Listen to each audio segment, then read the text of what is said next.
സാത്താനെ അനുവദിക്കുന്ന ഒരാൾക്കുമാണ് ഞാൻ ഇവിടെ പറയാൻ പോകുന്നത്. യഹോവയായ ദൈവമേ, അങ്ങ് എനിക്ക് തന്ന എല്ലാ ദാനങ്ങൾക്കും സൗഭാഗ്യങ്ങൾക്കും ഞാൻ അങ്ങേക്ക് നന്ദി പറയുന്നു.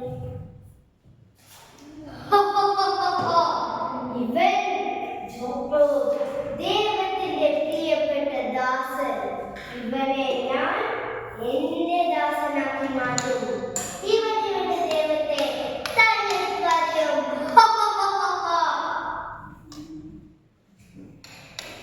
ദൈവമേ, എന്റെ ശരീരത്തെ എന്ത് പറ്റി? ശരീരം മൊത്തം മുറിവുകൾ. എനിക്ക് സഹിക്കാൻ പറ്റുന്നില്ല. അങ്ങ് എന്നെ സഹായിക്കണമേ. അങ്ങ് എന്റെ പ്രാർത്ഥന കേൾക്കണമേ.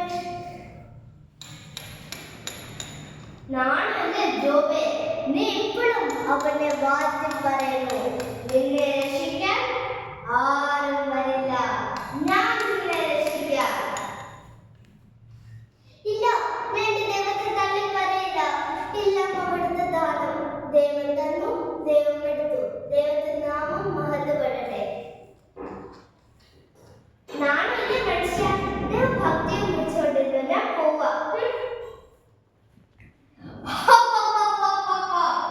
എന്താ ജോബേ, നിന്റെ ഭാര്യ നിന്നെ ഉപേക്ഷിച്ചില്ലേ?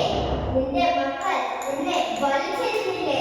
നിന്റെ കൂട്ടുകാർ നിന്നെ പിരിഞ്ഞില്ലേ? ഇതെല്ലാം ഞാൻ നിനക്ക് തരാം. എന്നെ പ്രാർത്ഥിക്കുവേൻ. ഇല്ല സാത്താനെ, ദൂരെ പോ, ദൂരെ പോ. യഹോവയുടെ നാമത്തിൽ ഞാൻ നിന്നോട് കൽപ്പിക്കുന്നു, ദൂരെ പോ, ദൂരെ പോ. നോക്കൂ നോക്കൂ, എന്റെ ശരീരം പഴയ പോവായിരിക്കുന്നു. ദൈവത്തിന് നന്ദി. നമുക്ക് ജോബിനെ പോലെ പ്രാർത്ഥിക്കാം. ദൈവം തന്നു, ദൈവം എടുത്തു. ദൈവത്തിന്റെ നാമം